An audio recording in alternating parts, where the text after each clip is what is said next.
Have you heard about the woman that unalived her ex-husband and his new wife because she paid for him to get through medical and law school, and he cheated on her, left her, and got married to a 21-year-old? Yes. Her name was Betty Broderick.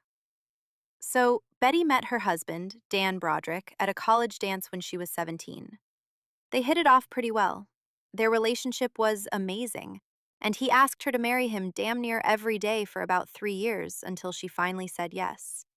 They got married and they had children. Dan had big dreams. He wanted to go to law school and medical school, but he didn't have the funds to do so. So Betty, being an amazing wife, literally struggled and worked as much as she possibly could to take care of the children, herself, Dan, and pay for his school expenses. Finally, when Dan graduated from law school, because he had already graduated from medical school, he started doing amazingly well for himself. I'm talking about he became a millionaire. Like, he was doing amazing as a lawyer, and after 16 years of struggling and going to school, it finally paid off. Shortly after, though, Dan started acting really funny toward his wife. He hired a 21-year-old assistant, and you know how that goes. He started sleeping with her. Betty was suspicious about him having an affair, but he denied it for 2 years. One day, Dan decided to just move out, and he finally admitted to Betty that he had been cheating the entire time. First of all, that's like a slap on the face because this woman struggled with you for 16 years. You begged this woman for 3 years to marry you. She finally married you, struggled with you for 16 years, put you through school, and then as soon as you started making money, you left her for a 21-year-old? So, like I said, he moved out of the house. He went to court, fought her, got full custody of the kids, and sold the house they were living in, even though she didn't want that. He left Betty with nothing and went off and married the 21-year-old. Betty went crazy after that, and honestly, who wouldn't?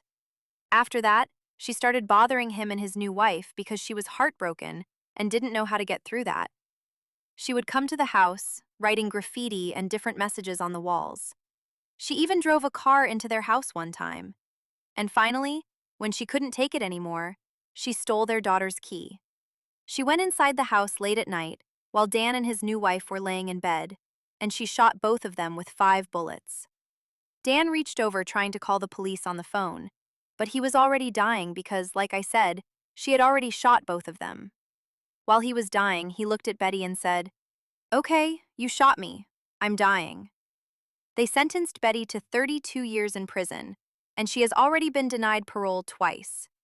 They said she won't be able to apply for parole again until 2032. And by then, mind you, she'll be 84 years old. So this woman struggled her whole life dealing with the wrong person. She started off with him, had his kids, struggled with him so he could go to school, and then he left her with nothing. Then she snapped, unalived him and his wife, and now she's still in prison and possibly won't be eligible for parole until 2032. Whole life gone. I feel like Betty was psychologically abused because how dare that woman help you get through school, and you do that to her? Like and subscribe for more true stories.